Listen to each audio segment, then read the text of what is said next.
Friends, I'm Sai Chaitanya. Welcome back to my channel Sai Tech. In this video, I'll be doing the antutu benchmark comparison between the POCO X3 versus the Redmi Note 9 Pro 5G device.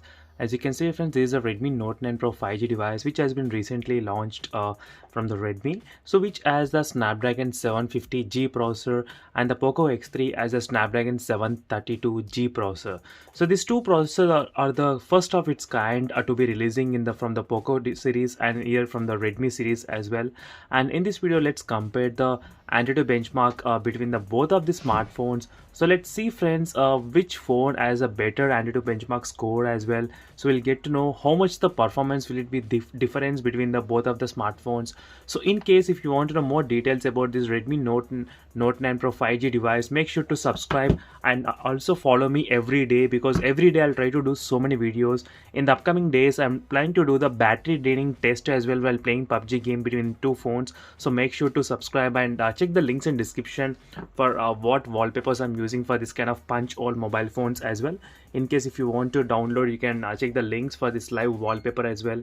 So you can find all the links available in the description below. So let me try to open the antutu benchmark application in both the phones.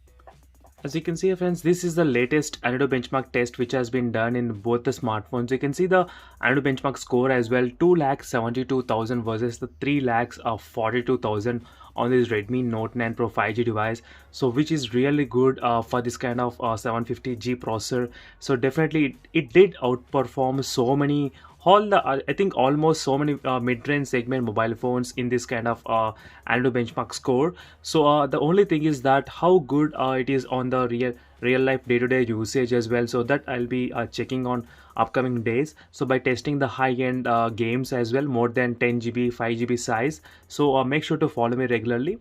So overall, if you compare this both phones, there's a difference of 30-40, so 70 to 80,000 difference is there between this both processors. So which is really a huge difference. So if the Redmi Note 9 Pro 5G variant is coming below 20,000 or close to 18,000 price range, then you should think twice to buy this phone, definitely, friends, because they are getting 5G and better performance processor and better camera as well, 108 megapixel. So there are some reasons which you can consider buying this phone, but right now let's focus on the performance oriented only.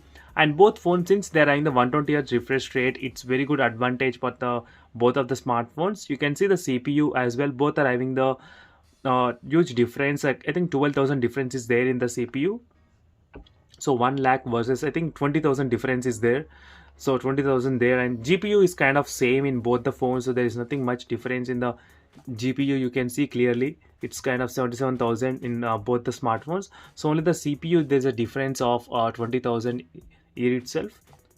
And this just the benchmark comparison, but I'll try to do so many other comparison between both of the smartphones, testing which processor is the best one and why as well. So make sure to subscribe to my channel and also follow me regularly, friends, for more updates on this Redmi Note 8 Pro model as well. I'll try to do the 4G data speed test as well. So make sure to follow me regularly, and thank you for watching this video. See you in the next video, friends. Until then, bye.